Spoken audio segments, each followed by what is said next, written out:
Sawadee Hello and welcome to Daily Wisdom, Walking the Path with the Buddha. Today is our Pali Canon and English study group, and we're studying the words of the Buddha.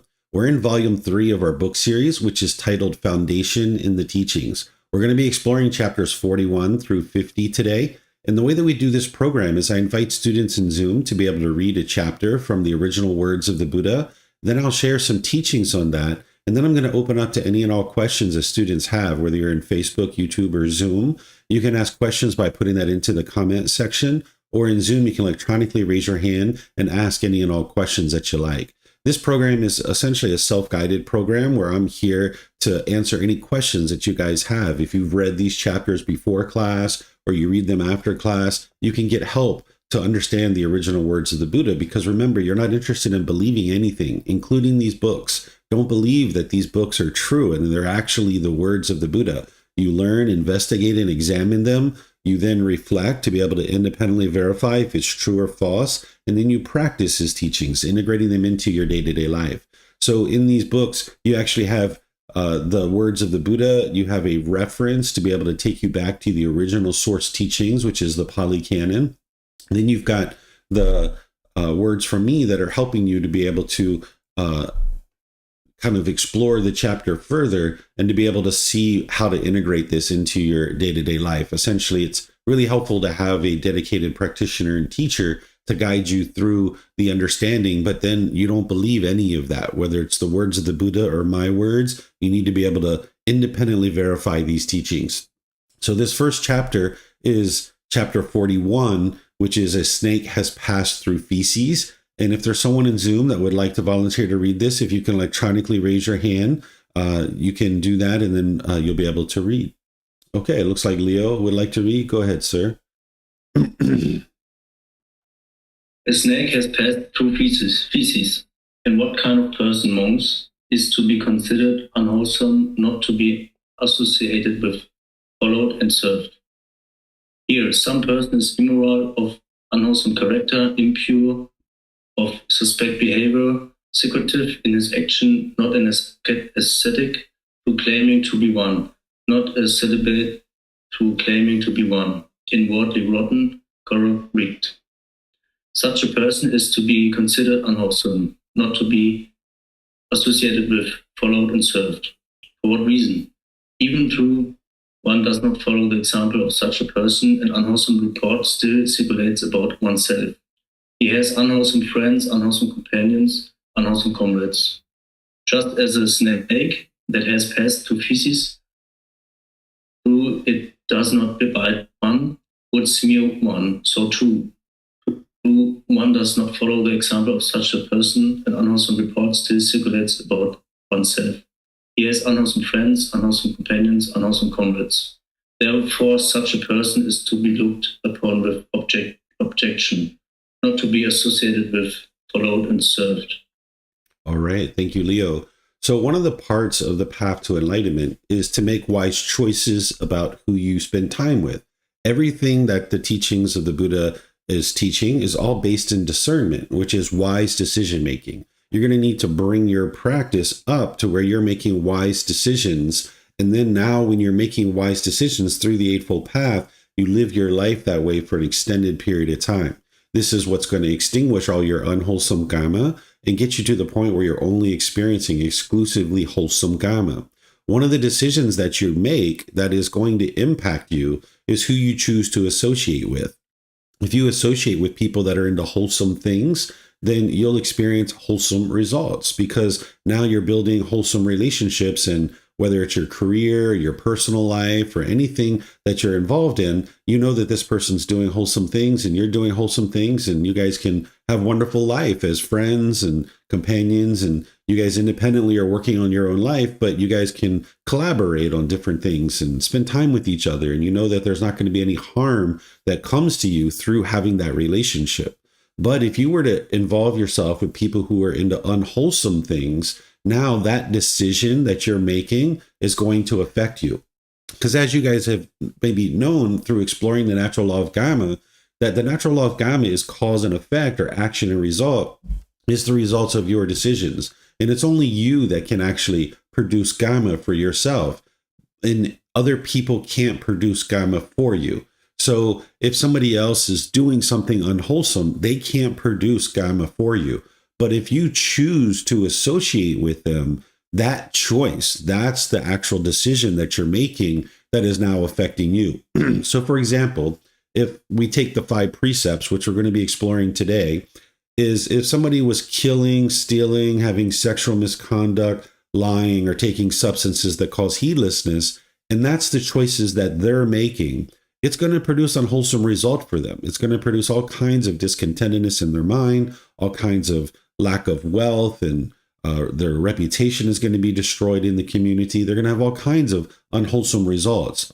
Well, if you choose to associate with them and you choose to be friends with them, now your choice to associate with them is what's producing the unwholesome karma for you, that you're going to experience potentially a loss of reputation. You're going to potentially experience a loss of wealth. Like if somebody was stealing and they got arrested and now they call you at 2 a.m. in the morning and they want you to bail them out of jail.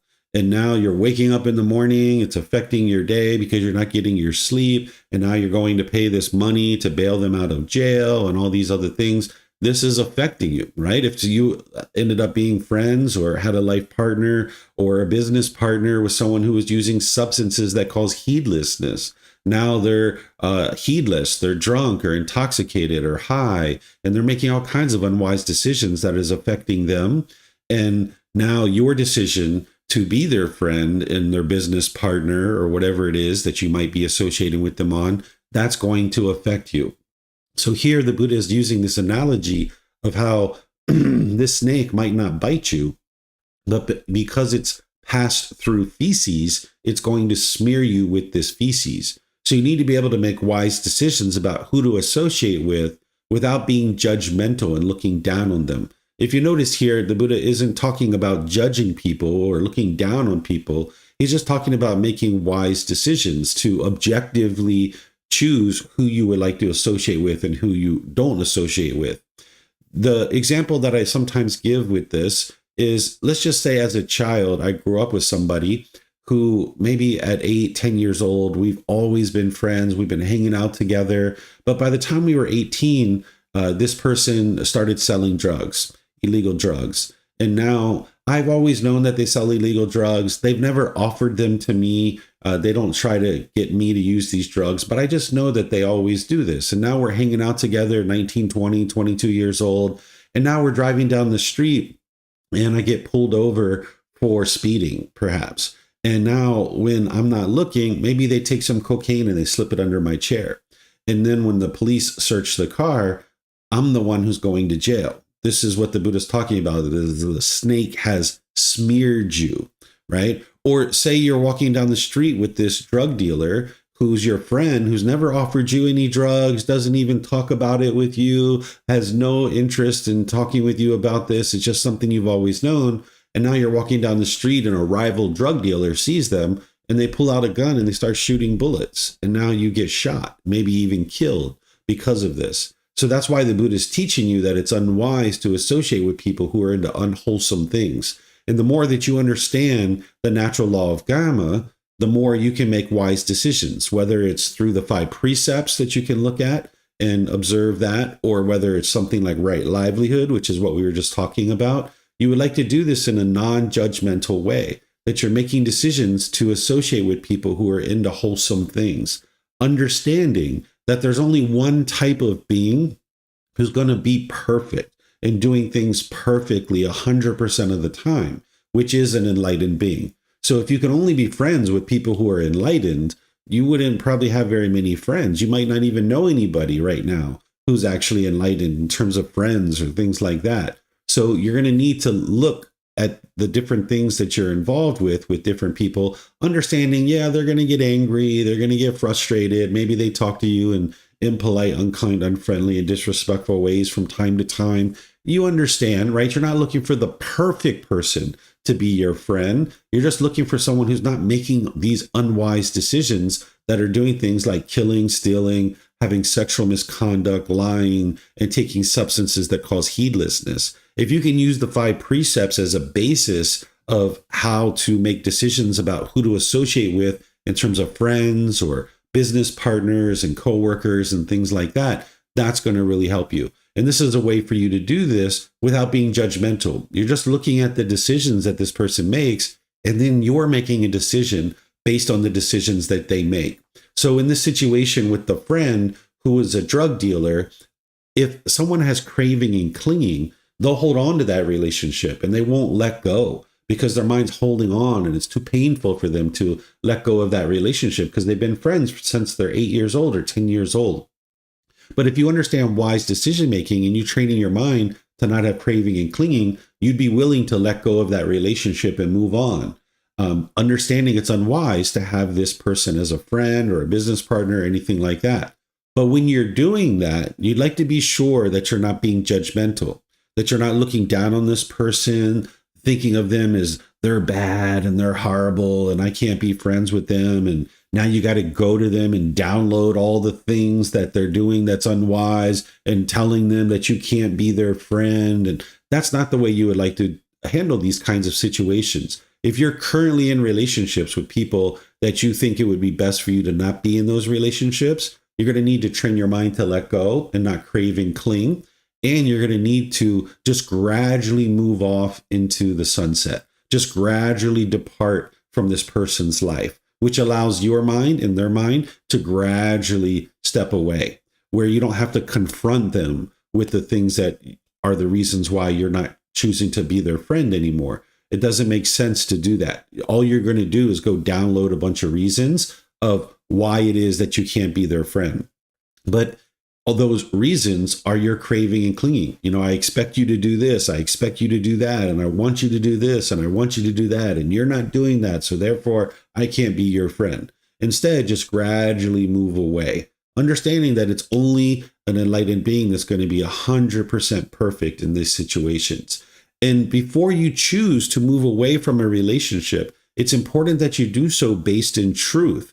Because remember, the unenlightened mind has perceptions, which are views and opinions about how things seem to be that may or may not actually be true. So if you're in a relationship with someone and it appears that something is going on that is unwise in the situation, you would like to look for detailed information to be able to know with 100% certainty that this is true or this is false. I don't know if you guys have ever heard this story that I share. One time, me and my wife, we weren't married yet. We were living in an apartment together as boyfriend and girlfriend, and she was doing massage out of our apartment. And she was off on a certain day, and I went to work, and I knew this was her day off. And when I went to work, I finished up my work pretty early that day, and I thought I would come home and surprise her and come home early and maybe go do some things together. So I came home like in the middle of the day, like lunchtime. And when I walked into our apartment, there was this big pair of shoes that weren't my shoes and they weren't her shoes. They were real big feet. And I knew this was a man. And when I walked into the apartment, I heard this giggling and laughing coming out of the room. And I was like, oh, wow, what's going on here? Right. And then instead of just barging in and seeing what's going on, I just sat in the living room and just waited there to see what was happening. And like 20, 30 minutes later, she comes out and she's wearing her massage uniform that she normally wears. And she's says to me, she smiles, she says, "Hi, honey, I didn't know you were home. How you doing?" And I was like, "Oh, yeah, I came home early. You know, what's going on? What are you up to?" And she's like, "Oh, I had a client that had a back problem and they called me. And even though it's my day off, I decided to see them and give them a massage." And I was like, "Oh, okay." Right. Whereas if I would have just clung to a perception that this person was doing something unwise, I might have made a bunch of unwise decisions. So before you make decisions in your relationships to either move on or other things like this, you'd like to verify the things that you're seeing are true to make sure your mind's not clinging to any perceptions.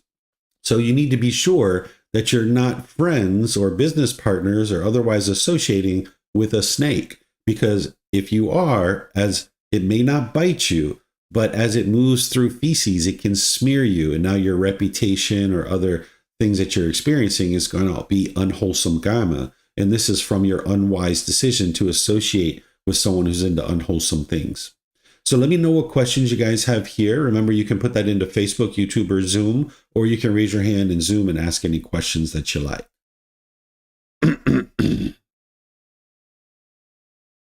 Okay, looks like Leo has a question. Go ahead, sir. Thank you.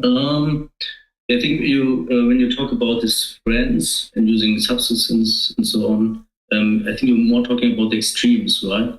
But for example, I have just a few friends in Berlin right now, like 2 or 3 friends, and sometimes spending time with. And one of them, for example, they here and there like to drink beer. But I see that he's quite wholesome in everything he's doing. So what about that? Yeah.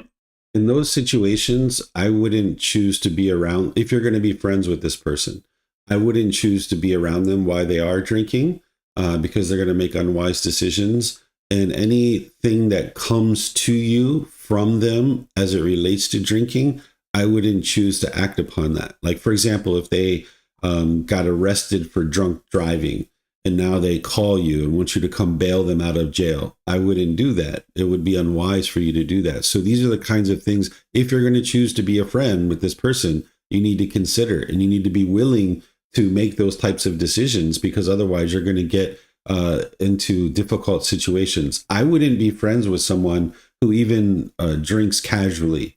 It would be unwise to do so. I know that sometimes you're kind of looking for a way to kind of skirt around some of the teachings of the Buddha, but I wouldn't choose to be a friend with someone who even just drinks occasionally like that. Not because I look down on them or I think of them as a bad person, but I just know that they're making unwise decisions to be able to cause harm to themselves, because drinking and using drugs and alcohol, it's having ill will towards yourself.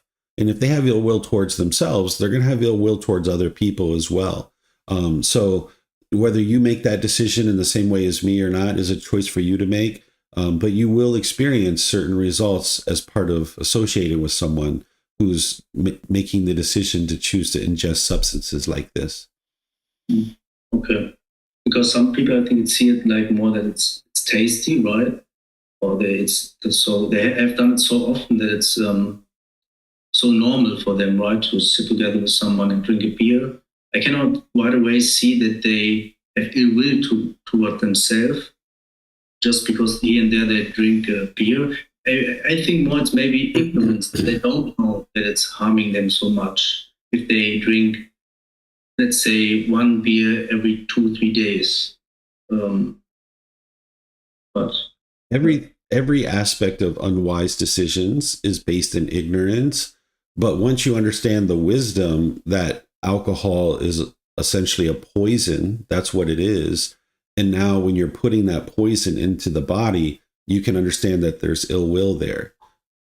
So you need to be able to see that. You might not look at alcohol as a poison, but that's essentially what it is. If you drank it enough, it would kill you, right? You would actually die if you drank too much of this poison. It's, not as toxic as like a rat poison. If you ingested, a certain amount of that, you would die more immediately. But alcohol is a poison. If you ingest enough of it, it will kill this human body. So in order to be able to ingest this, there would need to be ill will towards yourself. And of course, that ill will is based in ignorance. Everything that someone's making an unwise decision is based in ignorance, but there's also central desire here, like what you described, is that they like the taste through the tongue. And then whenever there's central desire involved, there's typically ill will as well. But couldn't we say then the same, like if someone is always overeating, could we say it's unwise to hang out with this person because he has ill will to himself, because he's always overeating, harming his body? Well, let's say other examples. Overeating is a subjective thing. That's very subjective based on your own interpretation and what you think this person should or shouldn't eat. And I wouldn't suggest that you base your decisions on who to spend time with based on whether they eat a certain amount of food or not, because that's very subjective. Where something like alcohol, it's very clear that this is a poison. Okay, yeah, I think you do. You're welcome. Okay, I don't see any other questions anywhere. So let's move to the next chapter. Is there someone who would like to read this one? Okay, it looks like Pat. So go ahead, sir.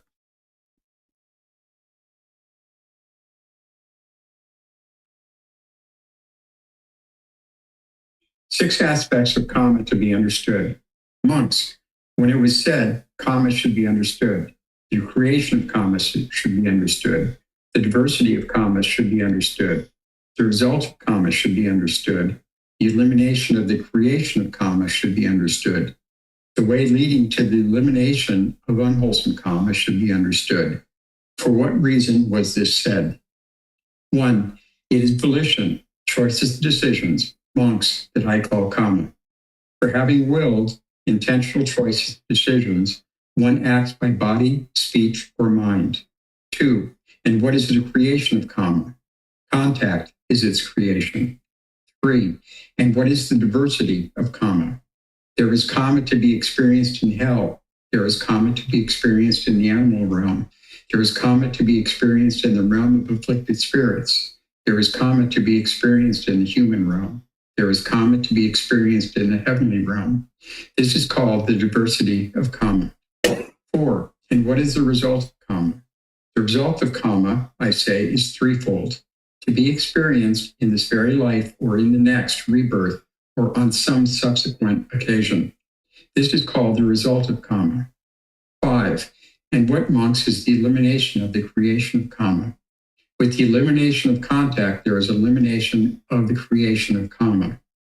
6.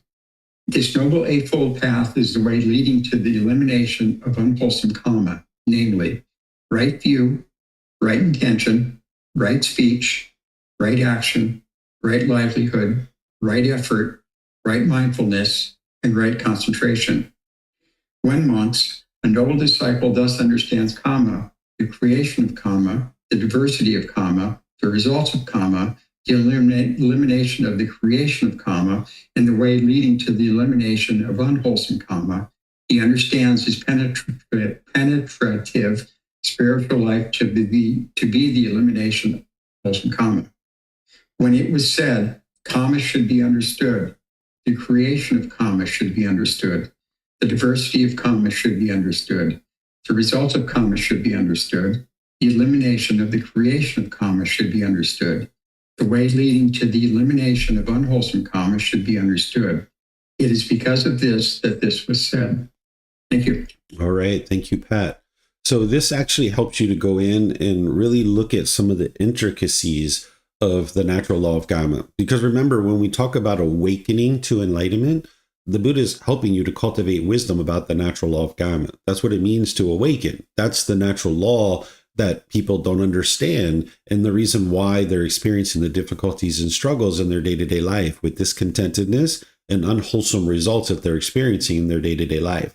There's other natural laws that the Buddha taught as well, but this is the primary natural law. This is kind of like the umbrella, and everything else is kind of underneath of this natural law. So really penetrating into this natural law to understand it is really important. And if you've learned in the other classes that I teach, where I go in and I teach you the 4 types of karma, wholesome karma, unwholesome karma, old karma, and new karma, then you've learned that. And if you haven't, you're going to need to be able to understand those 4 types of karma. But then once you understand those 4 types of karma, this is a deeper teaching to really go in and see some of the intricacies. And by understanding these intricacies, it'll actually help you to improve your decision making. That's going to ultimately get you to the point where you fully extinguish 100% of all your unwholesome karma. By the time you get to enlightenment, you don't have any unwholesome karma any longer. You're only experiencing exclusively wholesome karma. Now, when I say that, sometimes people think that that means everything's going your way. That's what they hear, right? Because sometimes when people are looking at my life and they think that maybe David has already extinguished his unwholesome karma, but yet here's some students that are gossiping about him. Isn't that unwholesome karma? Well, it can be, but that doesn't necessarily mean that's the truth. Because of impermanence, you're going to have some people that are going to talk fondly of you, and you're going to have some people that are going to talk in degrading and disrespectful ways. But your mind is going to be completely peaceful and joyful in that situation. You're not going to be upset or angry or frustrated.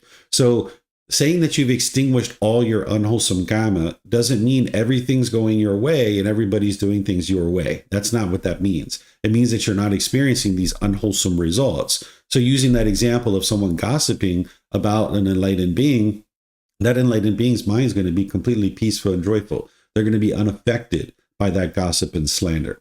And the way that this is going to occur in order for you to get to the point where you're experiencing exclusively wholesome karma is you need to understand the intricacies of this natural law. So the Buddha is explaining to you these 6 things. The first one is he's talking about volition, which is choices and decisions. This is what produces karma. Having willed intentional decisions by body, speech, and mind.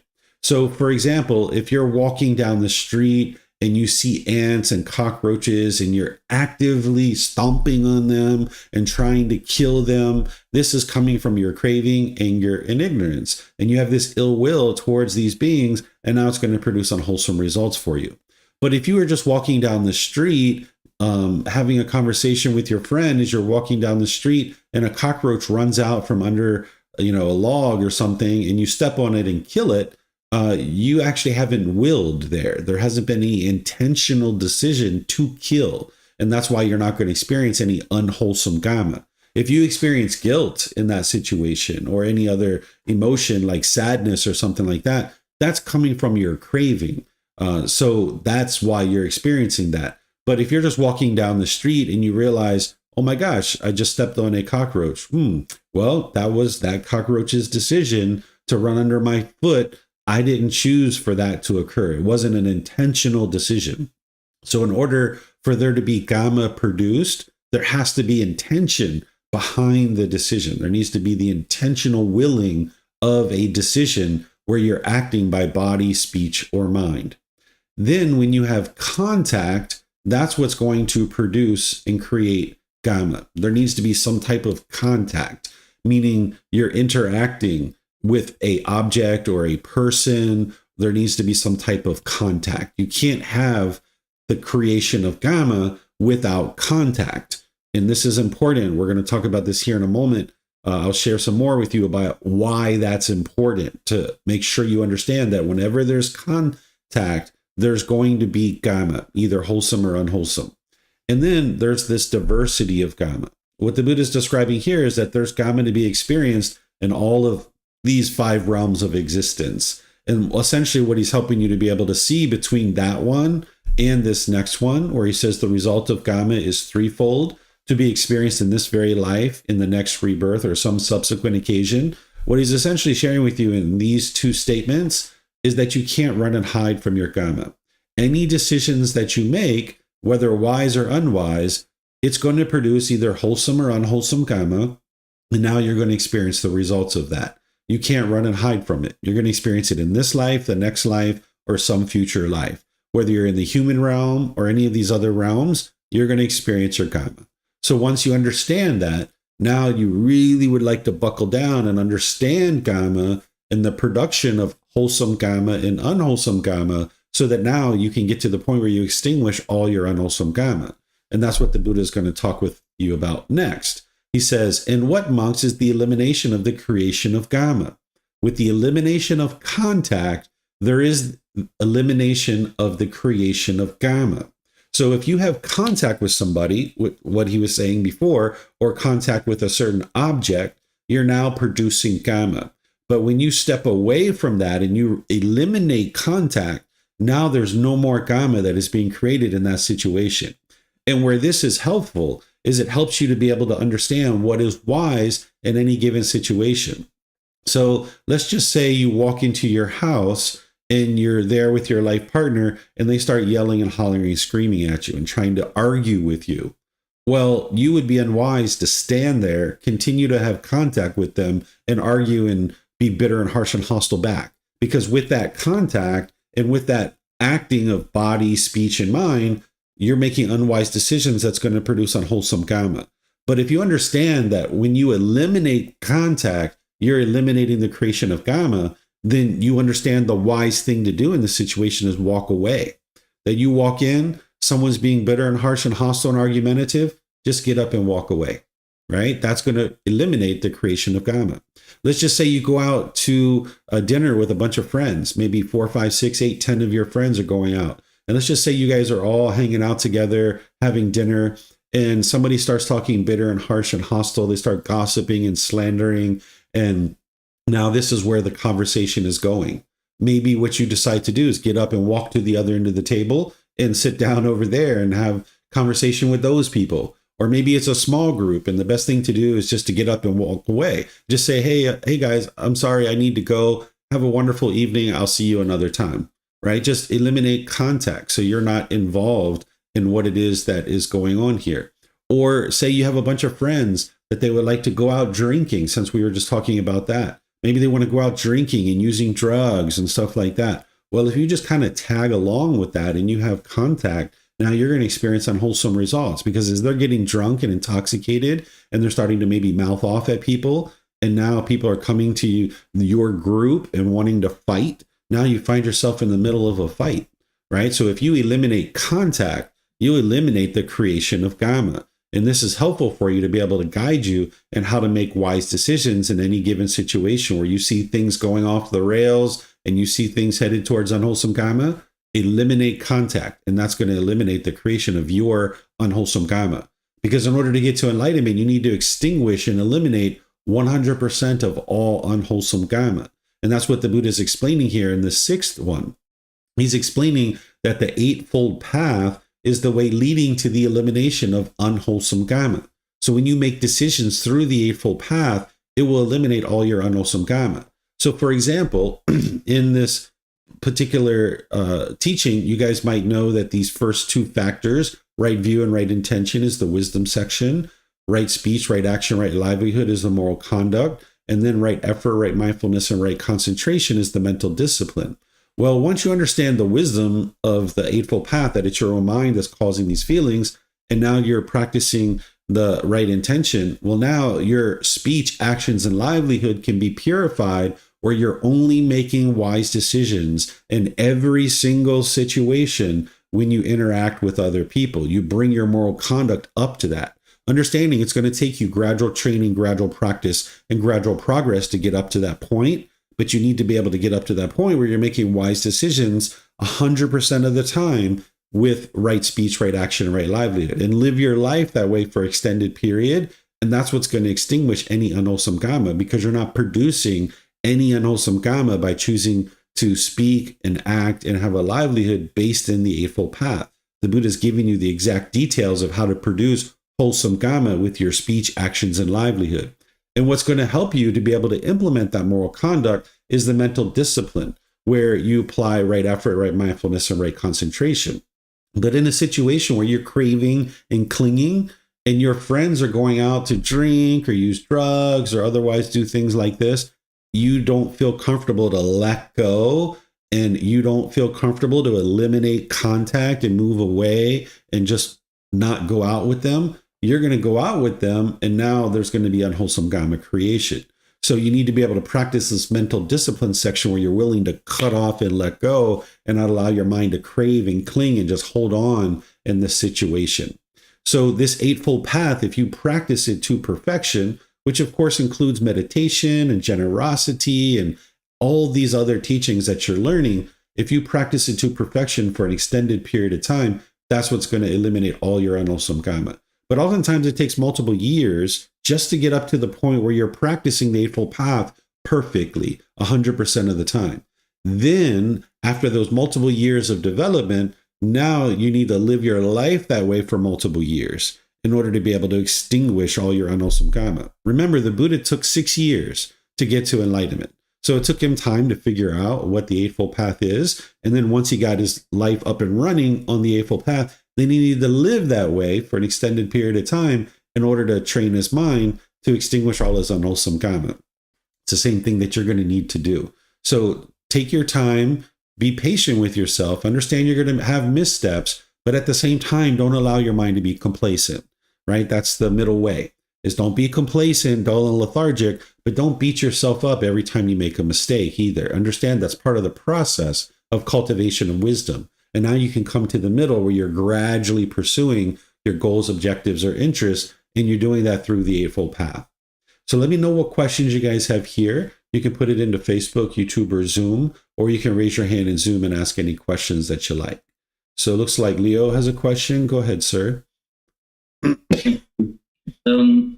What about family members, brothers, sisters, parents? If they drink, it's also good to walk away if they do that, right?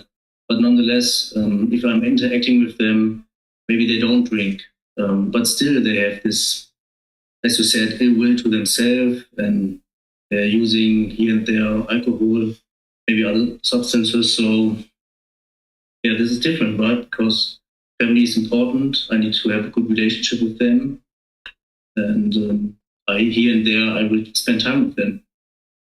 Yeah, in this situation, I wouldn't spend time with them at all when they're drinking or using alcohol, or when the effects of the alcohol are present. Because if they've drank a lot, that's going to affect them the next day and maybe even a second day after that too. You would like to remove yourself from that situation, that you're only going to be able to spend time with them when they're actually sober, and they're not experiencing the effects of the alcohol. Whether you choose to go away from them entirely or not, based on this choice, again, that's a choice for you to make.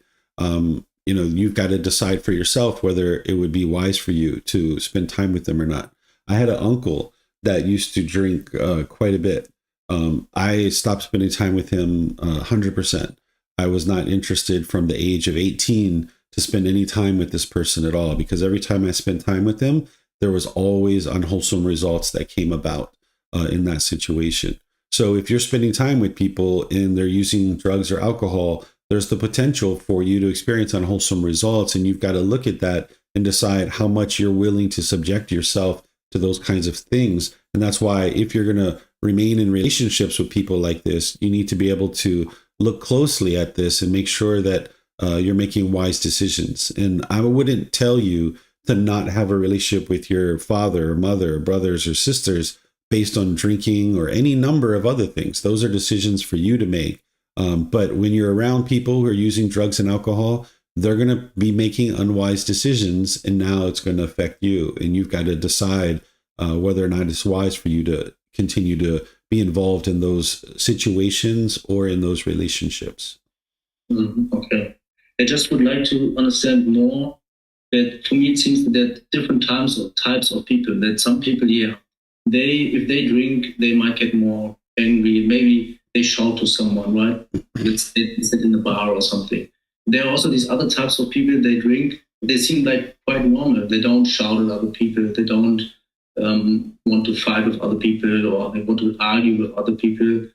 They seem quite normal. That it seems for me with some people. So I'm not sure. I mean, it's difficult in some points. Yeah, I totally see it. Right, some friends let them go. They hurt themselves and they scream at people. But there are these other people who seem quite normal, and I'm not sure how to look on that.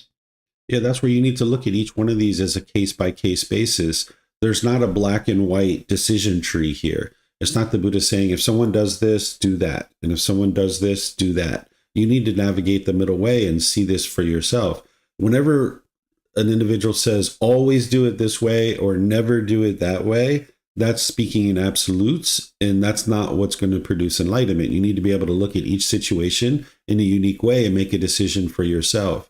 But those people who you think are drinking and using drugs, and they're not being, let's just say obnoxious or bitter and harsh and hostile while they're intoxicated, that is not permanent.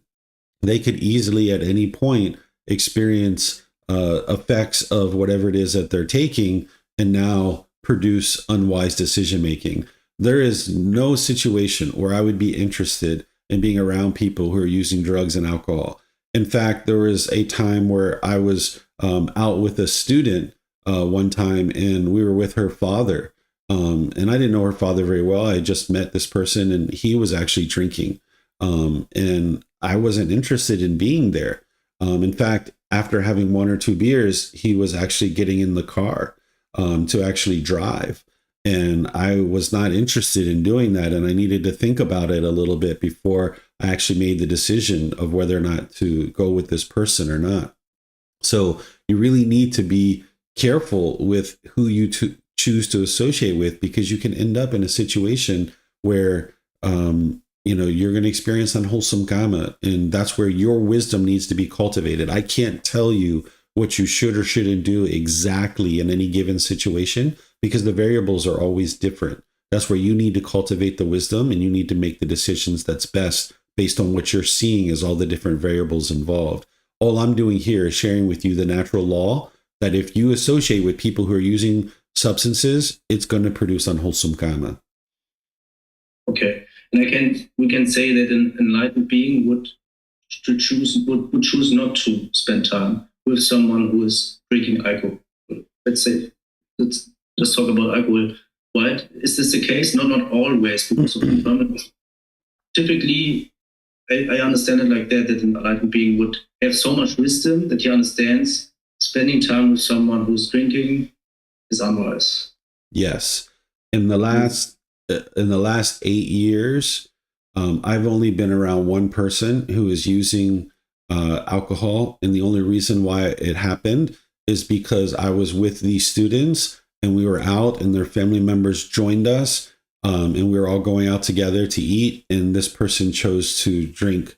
And of course, they're not studying with me. They're not learning with me. And I was out, I wasn't in Thailand. I wasn't in a place that I was familiar with. And that's the only reason why this actually occurred. So that's where, yes, an enlightened being wouldn't be around someone who uses substances, but there's going to be a rare situation like this where this could potentially occur. And now they have to look at the situation and decide what is wise or unwise. If this person had had multiple drinks and they were, obviously impaired, I wouldn't have gotten in the car with that person. But based on the situation, I think they had one drink, if I remember correctly. This person was not intoxicated. And we sat there for a long time eating and talking. And I was confident that the person wasn't affected negatively. I was also out in the middle of a place where I had no idea of, where I was or even how to get back to any particular place. So I chose to get in the car and travel, but I was very observant of their driving and I was watching to see if there was any issue. And if there was any issue, I would have asked to pull over and get out of the car. And then I would have just figured it out from there. No matter where I was, I would have figured out something.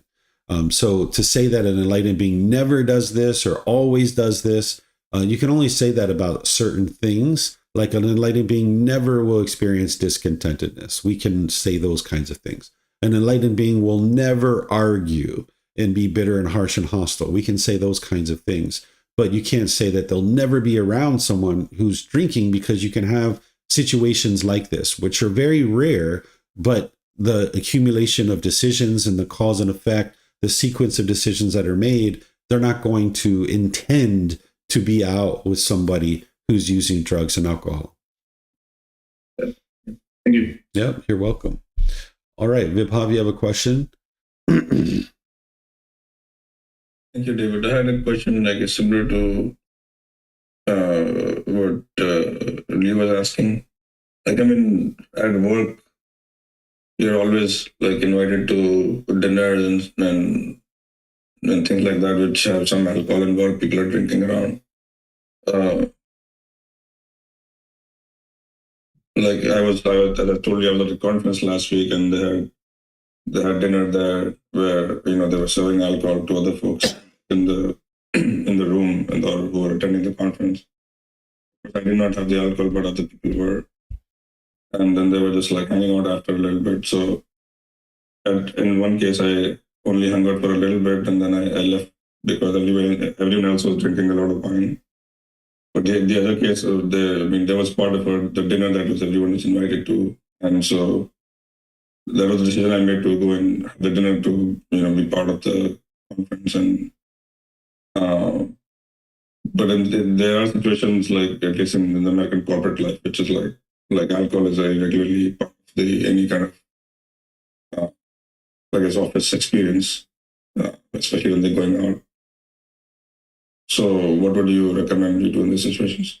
I would do what you did, which is you spend like the initial, 30 minutes, hour, hour and a half, whatever it is, like one drink. They're having one drink, right? They're not yet intoxicated. You're hanging out, being part of the group, having your dinner, having your social event. And then after that hour, hour and a half, or what have you, then you leave. Because at that point, people haven't gotten intoxicated yet. And then you just leave. And then that maintains your wholesome karma in that situation. Okay, thank you. Mm-hmm. All right, looks like Max has a question. Go ahead, sir. Hey, David. I was just wondering, I just wanted some clarification. It sounds like, as a concerned Buddhist, I'm interested in wholesome Dhamma and not interested in unwholesome Dhamma, of course. And so when I'm dealing with an unwholesome person through my senses, it sounds like the important thing to remember is the influence of these people or this person that it has on my mind. And it sounds like where the line is drawn is, as far as like its effect on me, is, my mind. So, I might not be able to control all the time if I'm hanging out with unwholesome people, or if it's affecting, my, through the ears or whatever. But the unwholesome karma doesn't need to arise necessarily because my mind is there to, bring it back to calm and content, right? So it's about the influence, right? So there's the ability for your mind to be influenced. Like if we use the same example that we've been talking about, is like going out with people who are using alcohol. If you choose to use alcohol while you're out with them, now you're making a choice based on that. The person hasn't overtly maybe even asked you to drink, or maybe they have.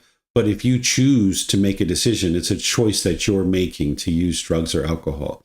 Or if you're becoming discontent in this situation, that's something that's going on within your own mind. So that is your karma based on your decisions. So where you would like to draw the line is, are their decisions impacting me, right? So that's why the advice I gave to Vibhav is that after the first hour, hour and a half, which is usually the first drink, you can leave, because once they become more intoxicated, now there's the potential for them to make a bunch of unwise decisions. And now their unwise decisions are affecting you, but I'm not talking about internally within your mind, because you have the full ability to control that if you train your mind.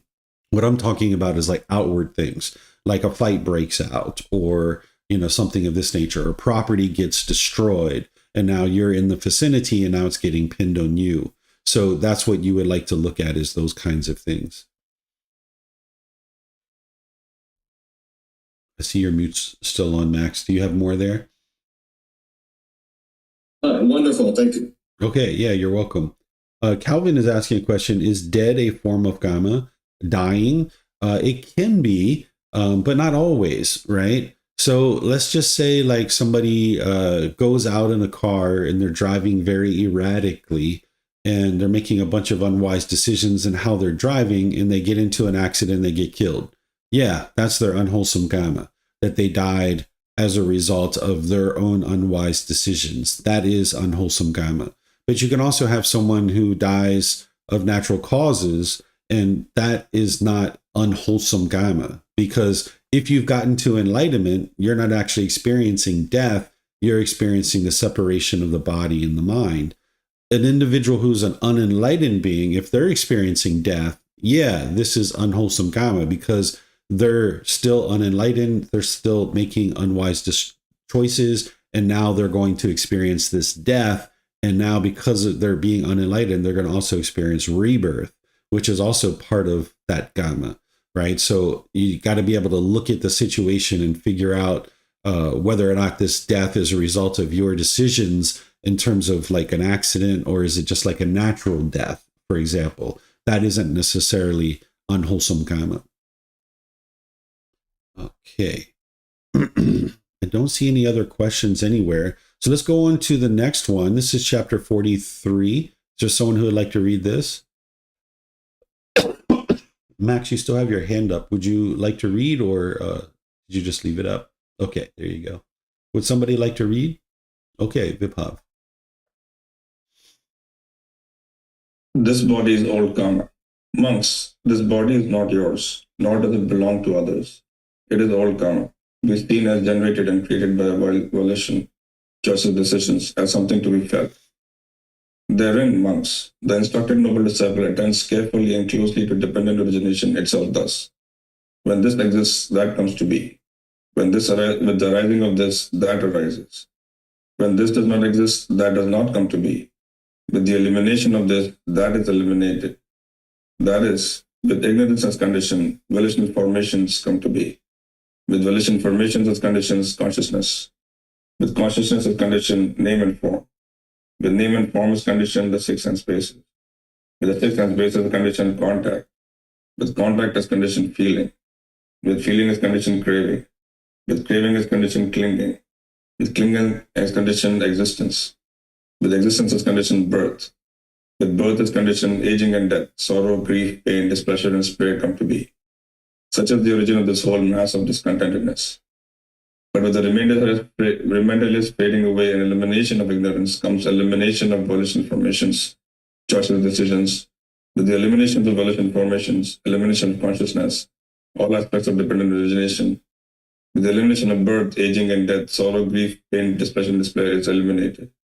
Such is the elimination of this whole mass of discontentedness. Thank you. Okay, you're welcome. Thank you, Vibhav. So here, the Buddha is talking about how the taking up of this body is old karma.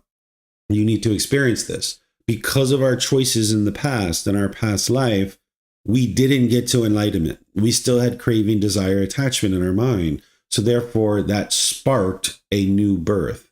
And now that we take up this body and there's this new life, this is old karma that we're experiencing. And what he's using to help you be able to see this is a teaching called dependent origination that we're going to explore in volume 5, chapter 14. This is the 12 interlinking steps of showing you exactly why you keep experiencing rebirth over and over and over again, and exactly why you keep experiencing discontentedness over and over and over again. Where the Four Noble Truths gives you a window into understanding the mind in very simple form, 4 statements, this is the detail to help you be able to see individual detail. If you're inside of the cycle of rebirth, you're still experiencing all of this. There's this ignorance that leads to certain decisions that are made that are unwise. Then the consciousness is being initiated and consciousness is being created. Then there's something called name and form, which is the physical body. That's the way you can understand this. We're going to explore this when we get to volume 5. When there's the mind or the consciousness coming together with the physical body, then there's these 6 sense bases that are created: the eyes, ears, nose, tongue, the body, and the mind. Then once you have the 6 sense bases, which is anywhere between 2 to 6 weeks, they say this is possible inside the womb, that you can experience the creation of your 6 sense bases. Then you'll experience contact through those 6 sense bases. Then when there's contact, there's going to be a feeling. Then when you experience that feeling, there's going to be craving and clinging. Then there's this existence where the being is actually in existence within the womb. Then there's birth, where the being comes into the world. And if there's birth, there's aging and death, sorrow, grief, pain, displeasure, and despair. This is how discontentedness comes to be. It all starts with ignorance. That's why in order to eradicate this continuous rebirth and to eradicate this continuous discontentedness, you need to cultivate wisdom. Because these are like dominoes. If you line up a bunch of dominoes and you push the first domino, they're going to cascade and knock down all the other ones, right? So if you have ignorance, you're going to make unwise decisions. And if you make unwise decisions, your mind's not enlightened. So there's going to be a consciousness. And now that there's a consciousness, it's going to need to find a physical body. And that means there's going to be the 6 sense bases. There's going to be contact, there's going to be feeling, and so forth and so on. You're going to experience discontentedness as long as there's ignorance in the mind. So what the Buddha is guiding you to do is to be able to understand this process so that it informs you of what it is that you're doing on the path to enlightenment, because you need to dismantle this. In order to be able to get to enlightenment, you need to completely destroy this. And the way that you do it is by eliminating ignorance. That's why there's no belief on the path to enlightenment. You're cultivating wisdom because you need to be able to see what's true or false. With belief, you don't know what's true or false. You're just believing it because somebody convinced you to believe it, or you're convinced yourself to believe it. So as long as you're inside the cycle of rebirth, as long as you haven't dismantled dependent origination, you're still experiencing unwholesome gamma. And that's why when I answered Calvin, that if you experience death, which is true death, you're still in the cycle of rebirth. You're still haven't dismantled this dependent origination. But if you've dismantled this by fully cultivating the mind and fully cultivating wisdom, then you're no longer making decisions based in ignorance. You're making decisions based in wisdom. And you'll see that by the time you get there, you will no longer experience any discontentedness whatsoever. And that's how you'll know that your mind is enlightened and you're outside of the cycle of rebirth and you've dismantled this. And now when you get to the end of that life, you're not experiencing any unwholesome karma. That end of life is called final enlightenment. We don't even call it death at that point. So this is the detail. We're going to talk about this in more detail when we get to volume 5, chapter 14. But the Buddha is just helping you to see that this body that you have is old karma, so that way now you can extinguish it by cultivating wisdom, cultivating the mind, and now you can get to a point where your mind's enlightened in this life, and now you won't experience the next rebirth. And by going through and independently verifying dependent origination, you'll be able to see that it's true. So let me know what questions you guys have here on this chapter. So it looks like Leo has a question. Go ahead, sir. Thank you. Yeah, just a little bit confused right now why craving comes after feeling, since the craving is the cause of the feeling.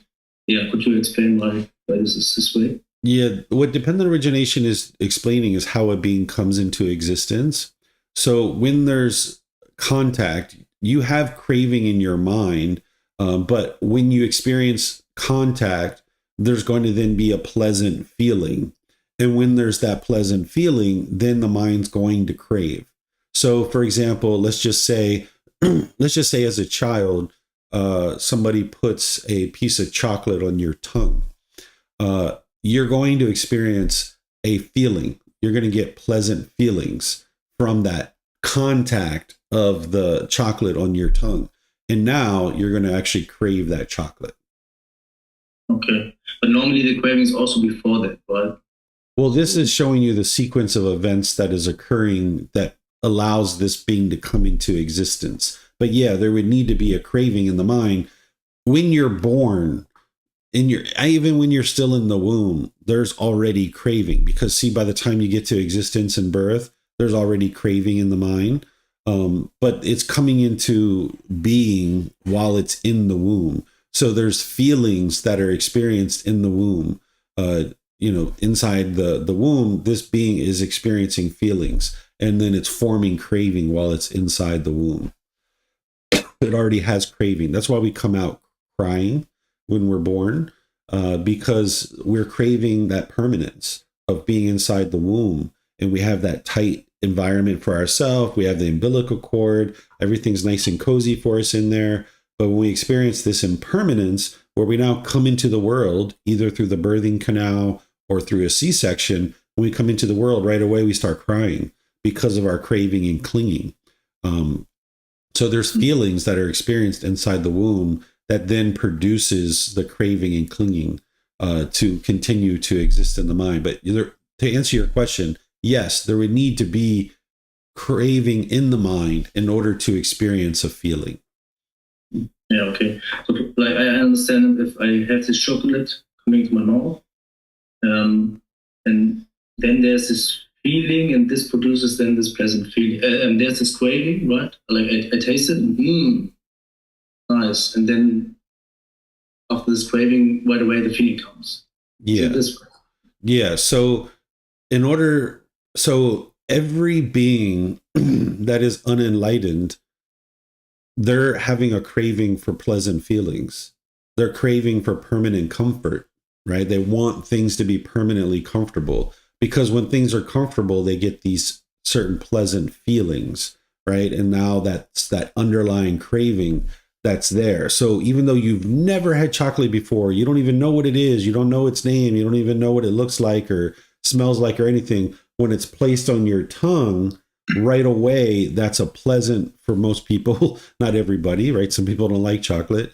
When it's put on the tongue right away, there's these pleasant feelings that come because of the craving for permanent comfort that the mind has.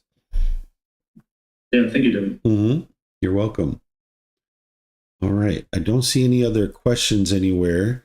So let's move on to the next chapter. This is chapter 44. All right, Pat, go ahead, sir.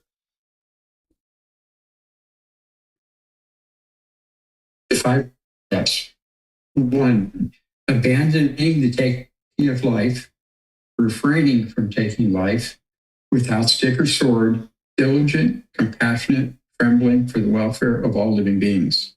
2, abandoning the taking of what is not given, living purely, accepting what is given, awaiting what is given without stealing.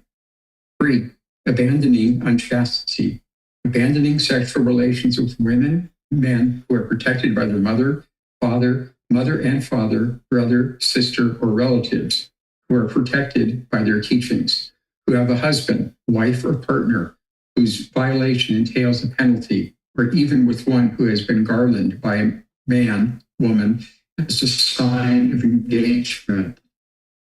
4, abandoning false speech, refraining from false speech, a truth speaker, one to be relied on, trustworthy, dependable, not a deceiver of the world. 5, refraining from strong drink, sloth-producing drugs, the basis for heedlessness. Thank you. All right. Thank you, sir. So these are the 5 precepts that you guys, if you've studied in the foundational programs with me, we walked through these and I related it to your day-to-day activities and showing you how to apply these. I'm just going to see if you guys have any questions on these, because this is something that we cover in the foundational programs, but it's here so that you guys can see the original words of the Buddha around the 5 precepts. It's in volume 1 too, but here it's just as a discourse all to itself. So let me know if you guys have questions here.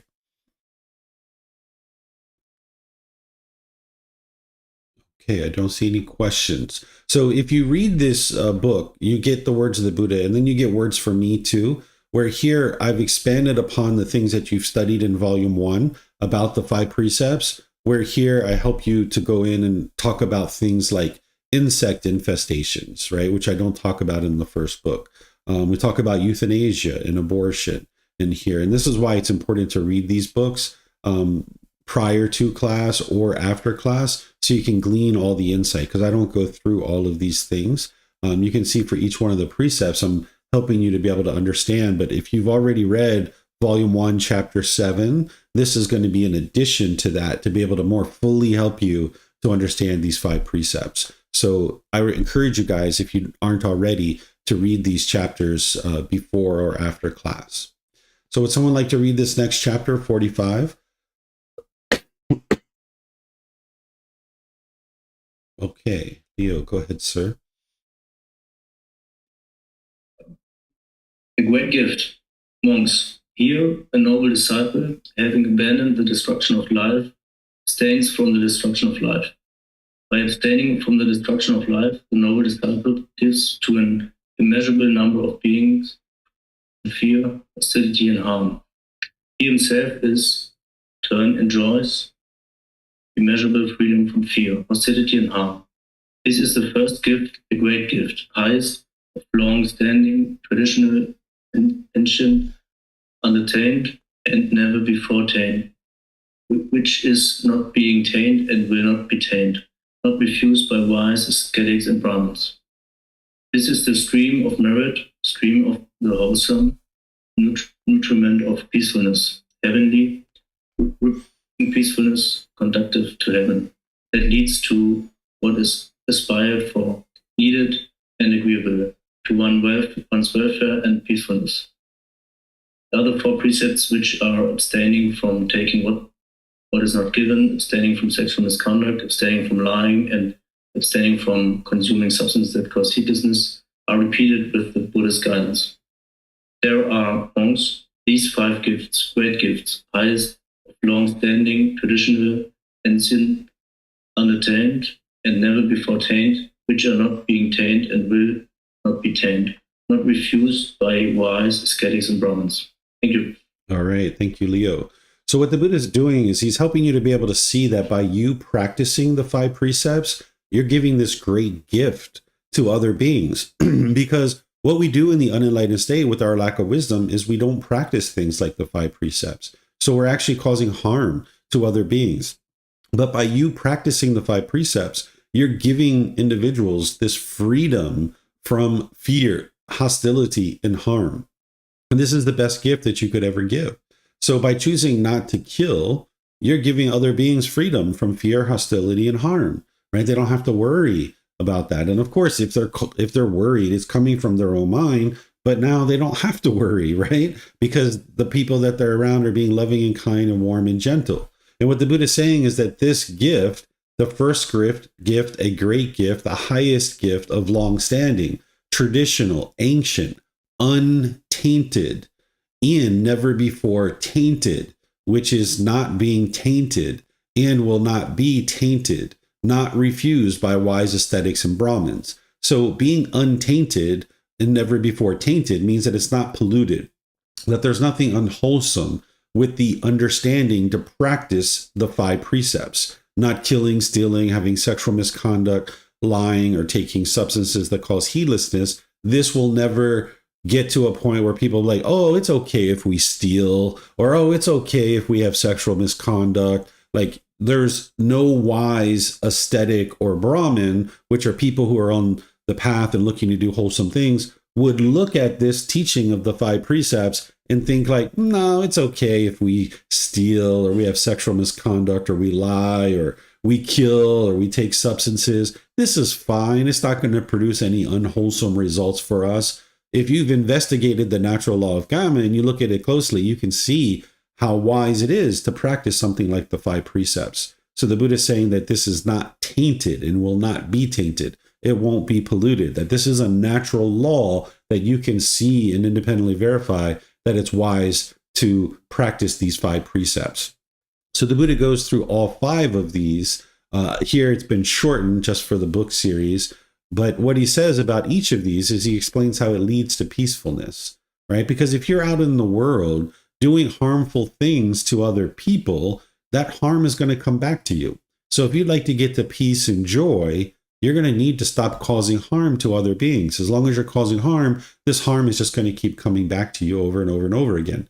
So one of the first things you do after you learn the Four Noble Truths and establish right view is the Buddha would teach his students wholesome moral conduct, the 5 precepts. Oftentimes people nowadays spend a lot of time meditating and focusing on meditation. Okay, I understand meditation is important, but the way that the Buddha would do this is he would teach right view, which is the Four Noble Truths, helping you to understand that it's your own craving, desire, attachment that's causing your discontentedness. And then right away, he would teach you moral conduct.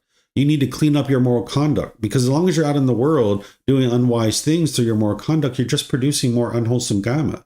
It's kind of like a oil pipe has busted and is spewing oil all over the world.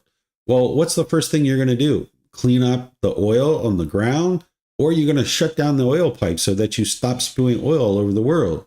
Well, you're going to shut down the oil pipe, right? And then you're going to clean up the mess. So that's what the Buddha taught, is to shut down this unwise moral conduct so that now you're not generating more unwholesome karma that you're going to have to deal with in the future. So that's why practicing the 5 precepts is so important, and it leads to peacefulness and it leads to your welfare, because you're not causing harm. So therefore, harm won't be coming back to you. So let me know what questions you guys have here on this great gift that you can give to the world by choosing to practice the 5 precepts.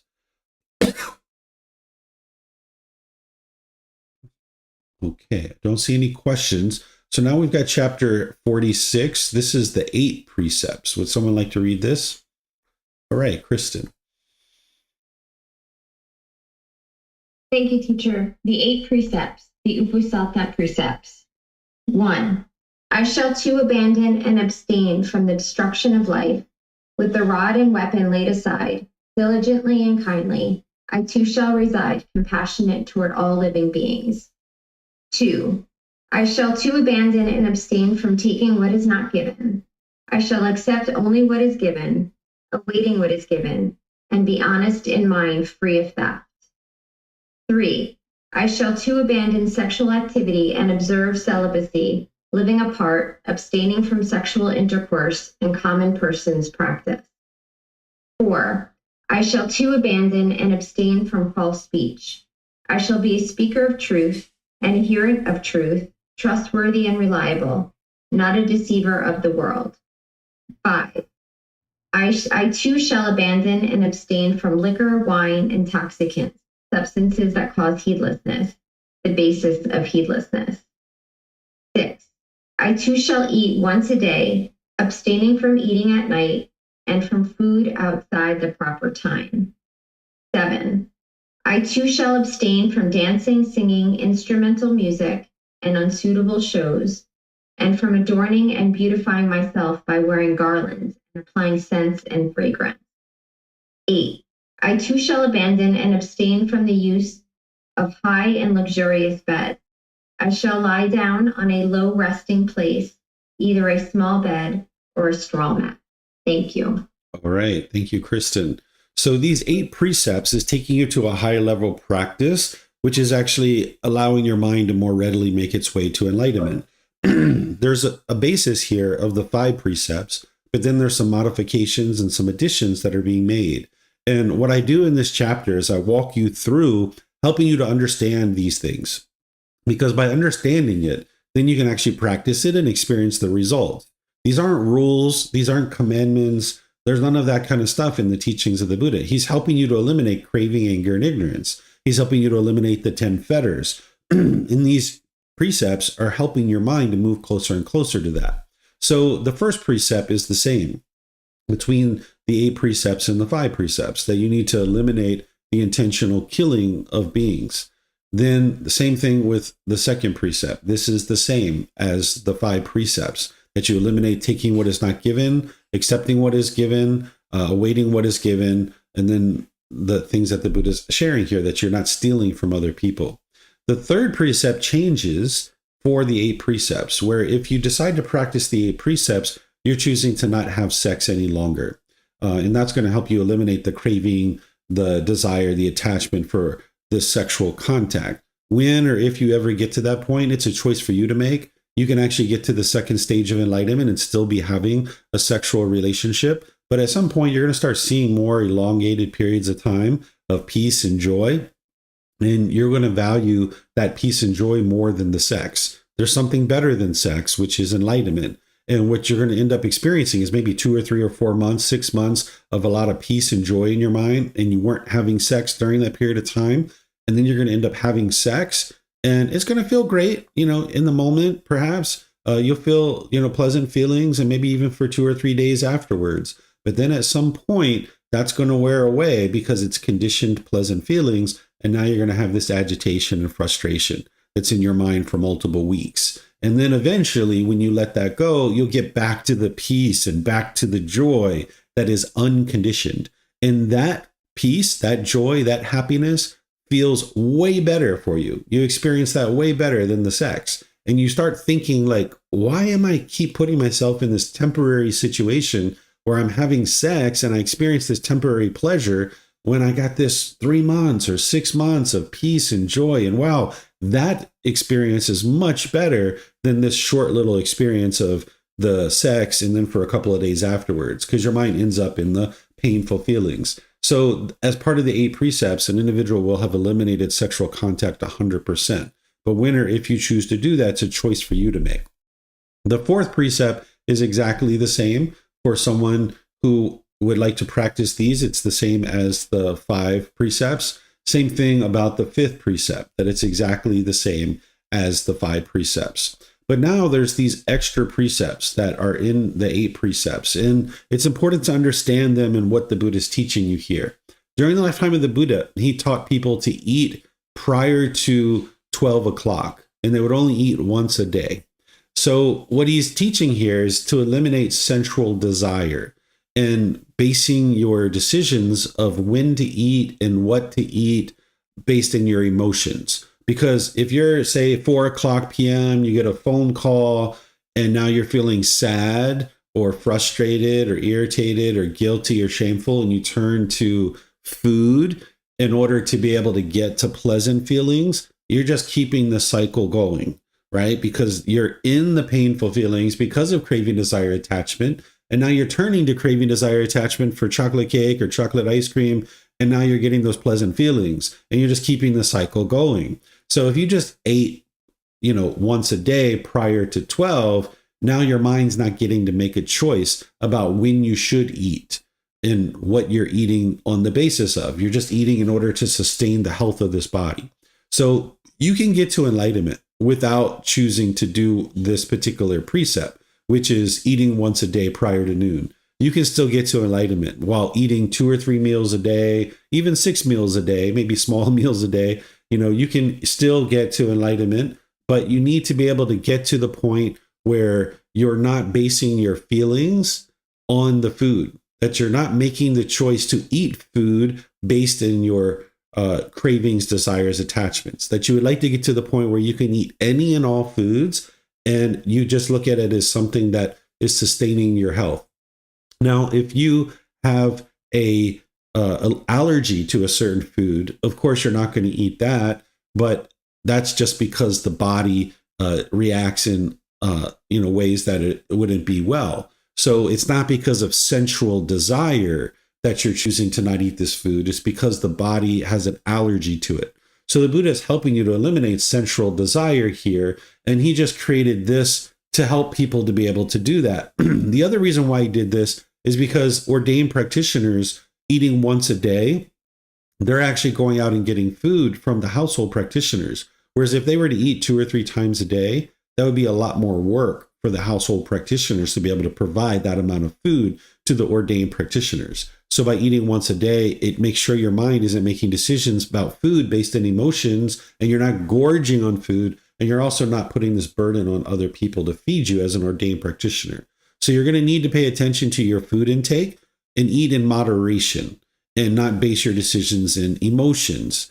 And the Buddha would teach that it's wise to eat just enough to eliminate the hunger pains. So that if you have pain in the body, you would like to eat just enough to where you don't experience those pains anymore. Whereas if you're continuing to eat past that, then the mind's potentially gorging here. And you would like to make sure that it's not doing that.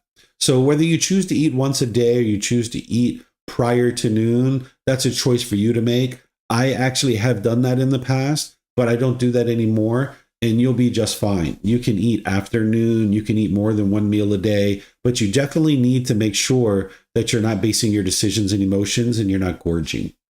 The seventh one here, which is I shall abstain from dancing, singing, instrumental music, and unsuitable shows. What he's teaching you here is also to eliminate the sensual desire for these things. That his ordained practitioners, they would eliminate this 100% to train the mind to eliminate its craving, desire, attachment. You're going to need to go away from these things for a period of time, but ultimately as a household practitioner, you'll be able to actually enjoy these things while not having conditioned pleasant feelings. But you're going to need to go away from it for a period of time in order to train your mind to not have craving, desire, attachment. So if you currently have a really great time dancing and singing and playing music and going to see certain shows and stuff like that, unsuitable shows, we might think about this as like pornography or things like this. Of course, you're going to get rid of that 100% to be able to get to enlightenment. But these other things, you're just going to need to go away from it for maybe 6 months or a year. Make sure that your mind doesn't have a craving for it. And now when you're not dancing, when you're not singing, when you're not listening to music, you're bored or you're lonely. Because you'll never get rid of that boredom and loneliness by continuing to do things like dancing, singing, and listening to instrumental music. So you got to go away from it for a temporary period of time, train your mind to eliminate the craving and clinging for it. And then at some point, you might choose to do dancing or singing or listening to music. But when you're doing it now, you're not experiencing conditional pleasant feelings. You need to learn how to train your mind to enjoy something without conditional pleasant feelings. This sounds odd to an unenlightened being who doesn't understand this. because the only time that an unenlightened being enjoys something is when they're experiencing conditional pleasant feelings. You need to learn how to get to a point where you can enjoy what you're doing and there's no conditional pleasant feelings. But you'll never get to that as long as you continue to do things like dancing, singing, and listening to music. So you can go an elongated period of time without these things. And now when your mind lets go and you notice that you're just as happy driving in the car by yourself with no music playing for multiple hours, and you're just as happy doing that as you are driving with music for multiple hours, right? That you can experience these two things and enjoy it equally. That's where you know, okay, I've eliminated my craving for music here. And now you can just listen to it and not have to experience any craving and clinging around it, which would produce discontentedness. And the same thing with dancing and singing and these other things. The other part of this is to help you eliminate personal existence view. Adorning and beautifying myself by wearing garlands and applying scents and fragrance. That's viewing this body as who you are. And now you're wanting to beautify it and wear garlands and apply scents and fragrance because you want other people to be able to perceive you in a certain way. And this is coming from the mind's personal existence view.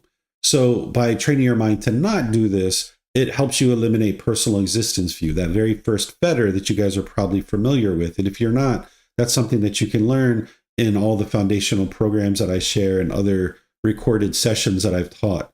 So again, here as a household practitioner, you can go away from these things for 6 months, a year, 2 years, 3 years, whatever you need in order to train your mind. But then at some point, you might just choose to wear that wedding ring because you like to wear it, but you're not attached to it. When you misplace it or it's not all on your finger, you're just as comfortable without it as you are with it. Or you might just choose to wear that little necklace that you got from your grandmother or your mom, or you might have these certain earrings that you like to wear from time to time. Or you might decide to apply some perfume or cologne, but you're not doing it because you want to be perceived by others in a certain way. And that's what you need to be able to get through. As an ordained practitioner, you're going to go away from these things 100% and you're never going to do it ever again.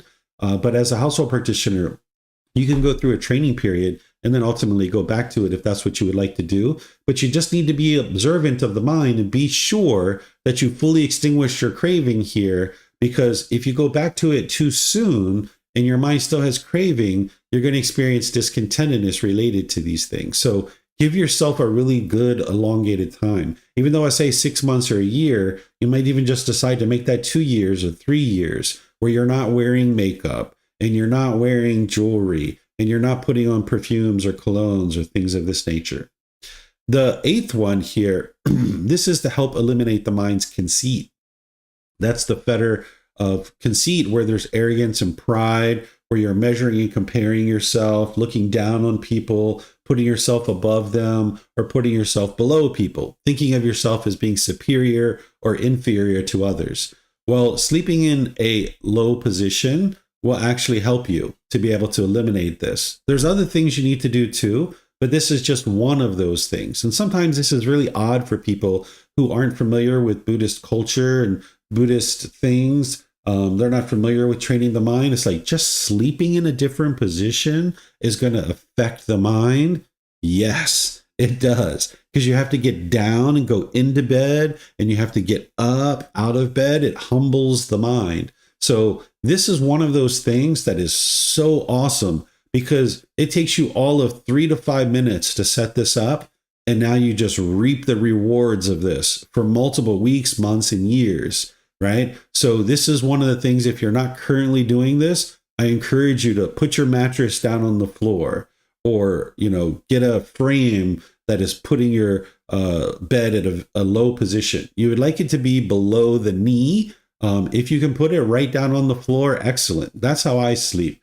My mattress in my room is just right on the floor. There's no frame, there's no box spring, there's no nothing. It's just a mattress on the floor and it's very comfortable.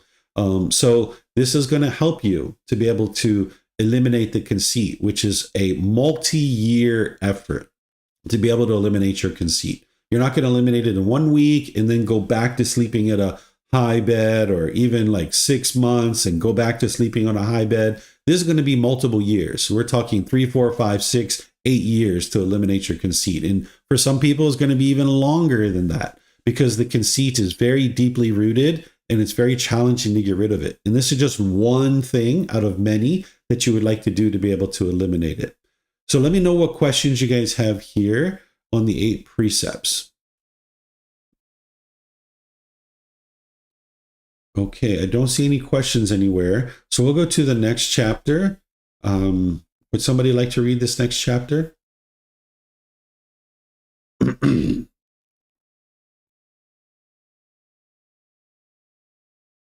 Okay, Vibhav, go ahead, sir.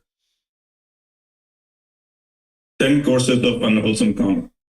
Impurity by body, kunda, is threefold. Impurity by speech is fourfold. Impurity by mind is threefold. And how kunda is impurity by body threefold? Here, someone destroys life. He's murderous, bloody-handed, given to blows and violence, merciless to living beings. He takes what is not given. He steals the wealth and property of others in the village or forest.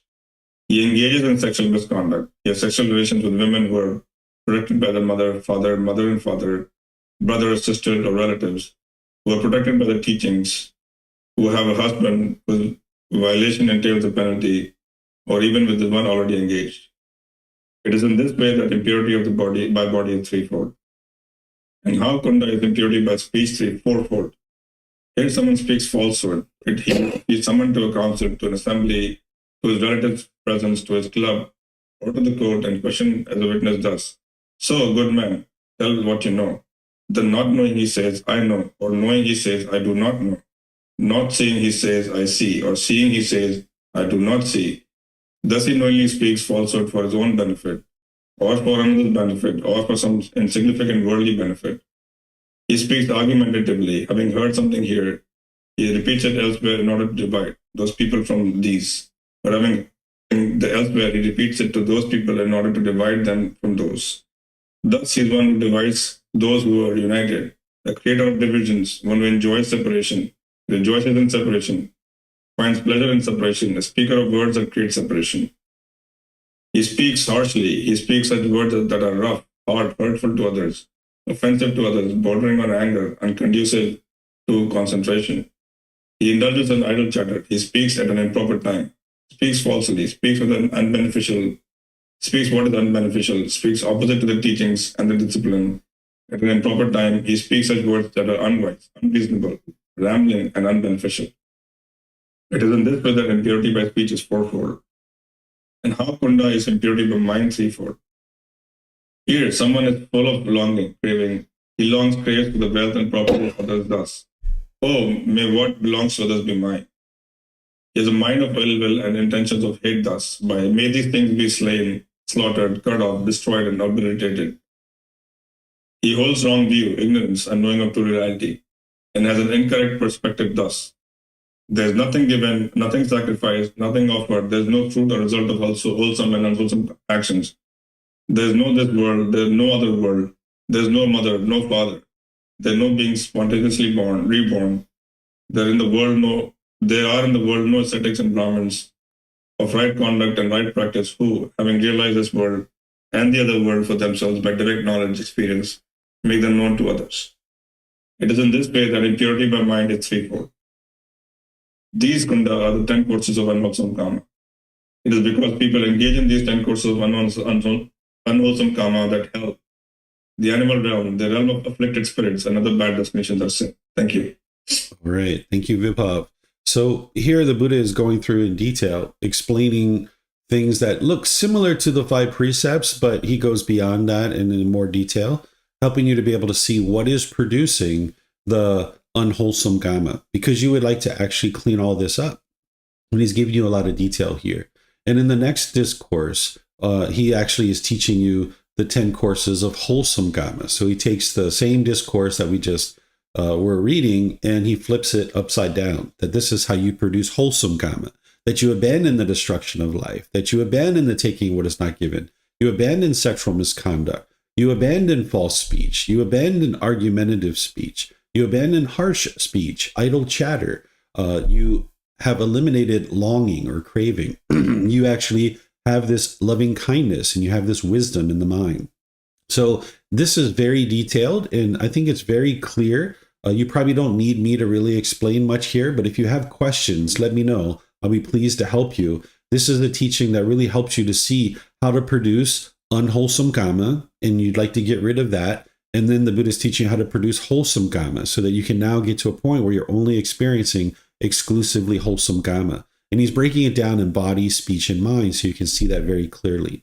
So let me know what questions you guys have here on either one of these two chapters, chapter 47 and 48. Okay, there's no questions here. So now we'll go to chapter 49. Is there someone who would like to read this? All right, Pat.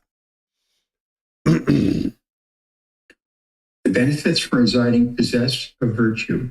Monks reside possessed of virtue, practicing moral conduct, possessed of the training guidelines, restrained with the restraint of the training guidelines, perfect in conduct and course of action in a difficult situation, and seeing danger in the slightest faults, trained by undertaking the training precepts.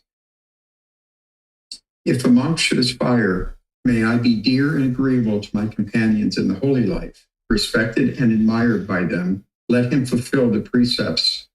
Be devoted to internal serenity of mind, not neglect meditation. Be possessed of wit and reside in empty huts. If a monk should aspire, may I be one to obtain robes, alms food, resting place, and medicinal supplies. Let him fulfill the precepts. If a monk should aspire, may the services of those whose robes, alms food, resting place, and medicinal supplies I use bring them great fruit benefit. Let him fulfill the precepts. If a monk should aspire, when my kinsmen and relatives who have passed away and died remember me with confidence in their minds, may that bring them great fruit and great benefit. Let him fulfill the precepts. If a monk should aspire, may I become a conqueror of sadness and excitement, and may sadness and excitement not conquer me. May I reside transcending sadness and excitement whenever they arise. Let him fulfill the precepts. If a monk should aspire, may I become a conqueror of fear and dread, and may fear and dread not conquer me. May I reside transcending fear and dread wherever they arise. Let him fulfill the precepts. If a monk should aspire, may I become one to obtain at will, without trouble or difficulty, the four jhanas that constitute the higher mind and provide a peaceful residing here and now. Let him fulfill the precepts. If a monk should aspire, may I, destruction of three fetters, become a stream emperor, no longer subject to hell, bound for liberation, headed for enlightenment. Let him fulfill the precepts. If a monk should aspire, may I, with the destruction of three fetters and with the fading of anger and ignorance, become a once returner, returning once to this world to make an end of discontentedness. Let him fulfill the precepts. If a monk should aspire, may I, with the destruction of the five lower fetters, become due to reappear spontaneously in the heavenly realm and there attain final nibbana without ever returning from that world. Would let him fulfill the precepts. If a monk should aspire, may I wield the various kinds of supernormal power. Let him fulfill the precepts. If a monk should aspire, may I, with the divine ear element, which is purified and surpasses the human, hear both kinds of sounds, the divine and the human, those that are far as well as near. Let him fulfill the precepts. If a monk should aspire, may I understand the minds of other beings, of other persons, having encompassed them with my own mind. Let him fulfill the precepts. If a monk should aspire, may I recollect, recall, and remember my countless past lives. Let him fulfill the precepts. If a monk should aspire, may I, with the divine eye, the third eye, which is purified and surpasses the human, see beings passing away and reappearing. Let him fulfill all the precepts. If a monk should aspire, may I, by realizing for myself with direct knowledge, here and now enter upon and reside in the liberation of mind and liberation by wisdom that are taintless with destruction of the taints. Let him fulfill the precepts, be devoted to internal serenity of mind, not neglect meditation, be possessed of wisdom, and reside in empty huts. So it was with reference to this that it was said, monks reside possessed of virtue, practicing moral conduct, possessed of the training guidelines, restrained with restraint of the training guidelines, perfect in conduct and course of action in a difficult situation, and seeing danger in the slightest faults, trained by undertaking the training precepts. Thank you. All right. Thank you, Pat. So essentially what the Buddha is saying in this very detailed discourse is if you're interested in making any progress on the path to enlightenment, you need to be practicing the 5 precepts. That's a baseline to get you started, right? That you need to knock down that unwise decision-making around these particular activities of killing, stealing, sexual misconduct, lying, and intoxicants. You wouldn't be able to make any real progress without practicing those things. So he starts all the way at the very beginning of what somebody might aspire to be able to do, which is have this agreeable and disagreeable companions in the holy life, respect and admire them, let him fulfill the precepts, right? Be devoted to internal serenity of mind, not neglect meditation, be possessed of wisdom, and reside in empty huts, which means basically be comfortable to be alone, right? Go to the mall by yourself, go to the movies by yourself, take yourself out to dinner to a nice restaurant by yourself, maybe even go on vacation by yourself, travel by yourself, right? So you would like to be comfortable being alone. So during his lifetime, they would go stay in empty huts and all by themselves for extended periods of time, because oftentimes people have difficulty with that in the unenlightened state. So you would like to get to the point where you've trained your mind where you're not experiencing that. So you're going to need to practice the precepts to have even the most basic improvement on the path to enlightenment. And then the Buddha gives all these other examples of things that you would need to do in order or that you would experience as a result of practicing the precepts. So no matter what it is, whether it's experiencing the jhanas or any of the 4 stages of enlightenment or anything like that, you're going to need to practice the precepts. And it's not black and white. The precepts aren't black and white. There's a large gray area. When you come to understand the precepts closely, it does become black and white for you, but in order to get there, you need to navigate these precepts and be able to apply them in your day-to-day life to be able to see what is wise or unwise. Because down here, the Buddha is talking about something where he talks about how residing possessed of virtue, possessed of training guidelines, restrained with the restraint of the training guidelines, perfect in conduct and course of action in a difficult situation, and seeing danger in the slightest faults. Let him undertake the training precepts. So by the time you get to enlightenment, you have seen this natural law of karma so clearly that you know that even the slightest little unwise decision, it's going to produce an unwholesome result in your life. And you will see that because as you start clearing out your life more and more, and you start cleaning up your mind, you'll get to periods of time where you're like completely peaceful and joyful for 3 months, 6 months, but your mind's not enlightened yet. And you'll just do one little tiny itsy bitsy unwise thing. And then boom, you're going to see the effects of that. And you get to the point where you see the danger and even the slightest misstep of these teachings. When you're early on the path and you've got all this unwholesome karma from your past, and that's all coming back to you and you're getting bombarded, left, right, backwards, forwards with all these unwholesome things that are occurring in your life, it's really hard to see this because you haven't had these elongated periods of time of peacefulness. But as you're getting further and further on the path and you're not experiencing unwholesome results coming back to you, you'll be able to see that even the slightest little thing will produce an unwholesome result. I remember I purchased this one little thing where there was like a itsy bitsy little tiny bit of craving, just a little itsy bitsy tiny bit of craving.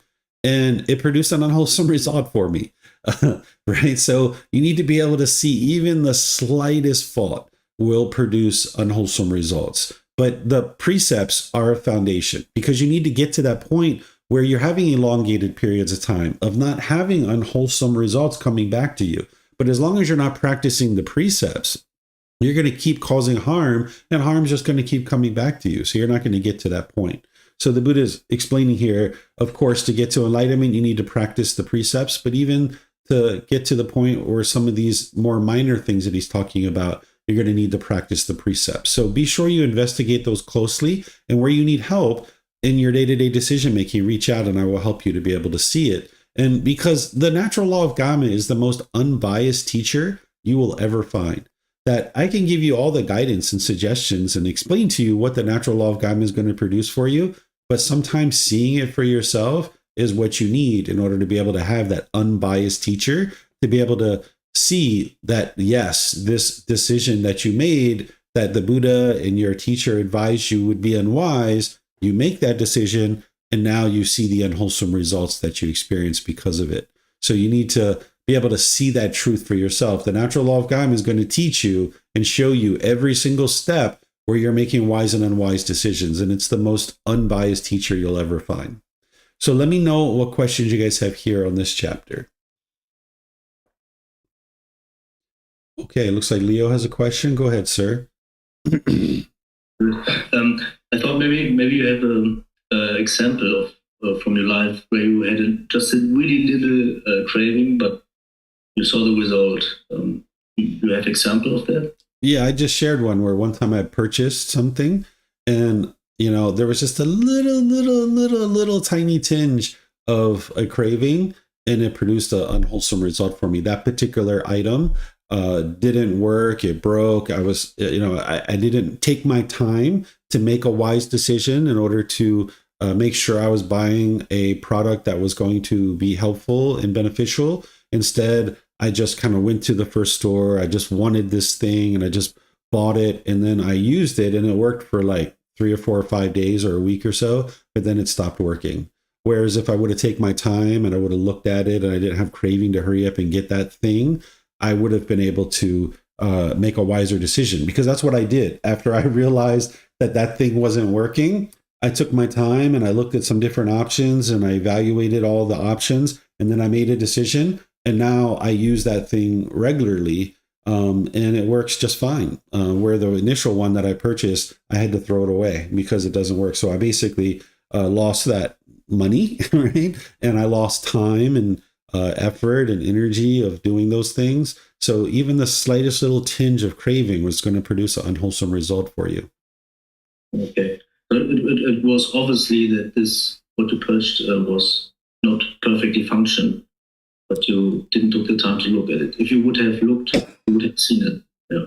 Right, because after that, once I realized this thing wasn't working, I did take my time and I evaluated some products, and then I purchased the one that I would have purchased previously had I taken my time, and now I use that product and it works wonderfully.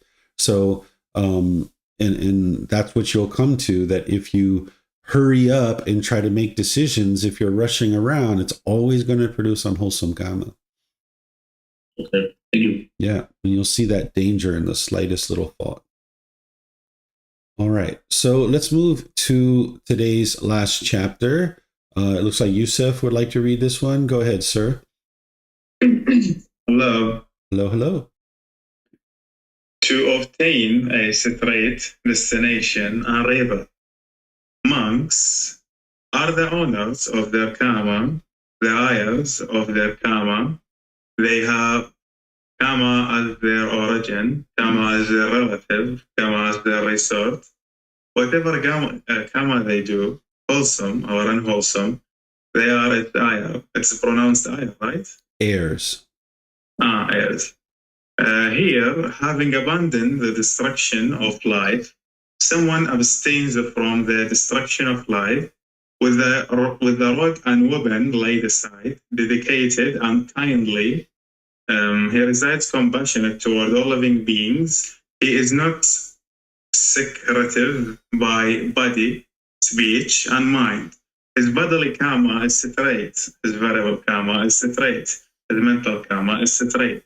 His destination is straight. His rebirth is straight. But for one with a straight destination and rebirth, I say there is one of two destinations: either the excessively pleasant heaviness or influential families in the human realm, such as those of affluent Katayas, affluent Brahmins, or affluent householders, families that are rich with great wealth and property, abundant gold and silver.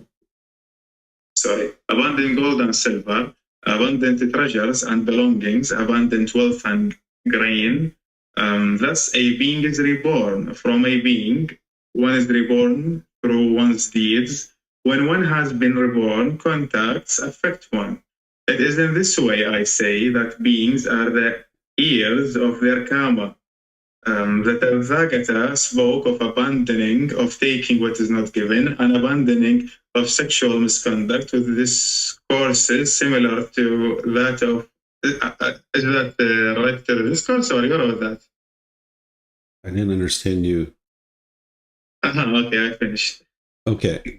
All right. So here the Buddha is talking about rebirth and having a straight rebirth, meaning that you're not being reborn into the lower realms. That if you're in the human realm and you're making wise decisions, that if there's going to be rebirth, then you'll have a straight rebirth, meaning that you're not going to be regressing back into the lower realms. Obviously, you're interested in getting to enlightenment, where you will have extinguished all your unwholesome karma, and you're not interested in rebirth. That's what an individual would have if they're, making their way towards enlightenment. But for some reason, if you fall short of that, then understand that by making wise decisions about your moral conduct, that's going to help you to have a straight rebirth, even maybe an improved rebirth in something like the human realm. So this first paragraph, you guys might have seen when I teach in other programs, where the Buddha is essentially saying you are the only one who can produce karma for yourself. Other people can't do that. Sometimes people say, oh, don't rub your bad karma off on me, or let me give you some of my good karma. This isn't actually possible. It's your own decisions that are leading to any results. And the Buddha makes that very clear when he says beings are the owners of their karma, the heirs of their karma. They have karma as their origin, karma as their relative, karma as their resort. Whatever karma they do, wholesome or unwholesome, they are its heirs, right? So it's your own decisions that are leading to any particular result. And now you would like to practice the precepts, right? To make sure that your body, speech, and mind is straight, meaning you're making wise decisions that are wholesome. And should you experience rebirth, then you'll experience a straight rebirth. But also, these are the same things that lead to enlightenment as well. So let me know what questions you guys have here, where the Buddha is just helping you to be able to see that it's your own decisions that are leading to any particular result. It's not other people's decisions. And this will help you to experience peace and joy in this life by making wise decisions. And if there is rebirth, it'll help you to experience an improved rebirth. Okay. I don't see any questions anywhere. So I'll just end by thanking all of you guys for joining. Thank you for your interest to learn and grow and develop on the path.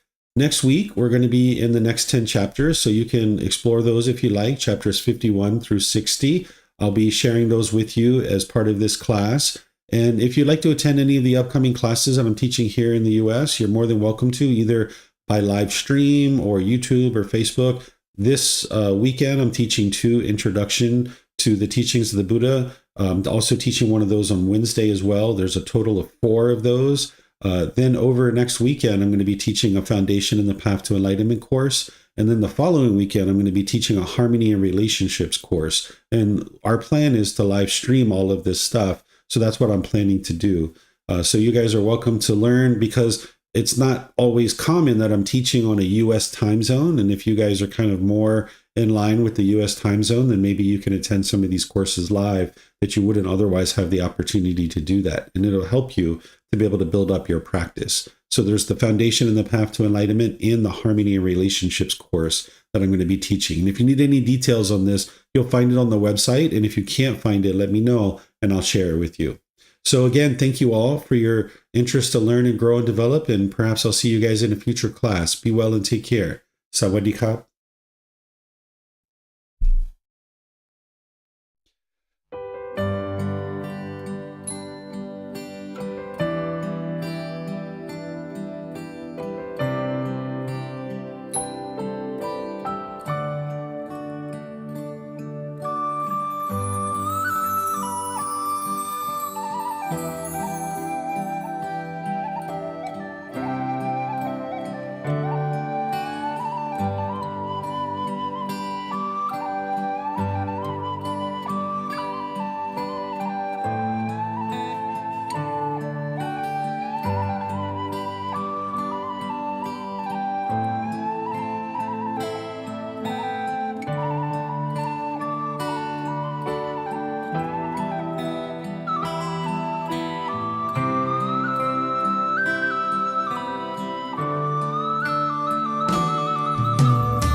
Thank you again for watching. Enjoy your meditation.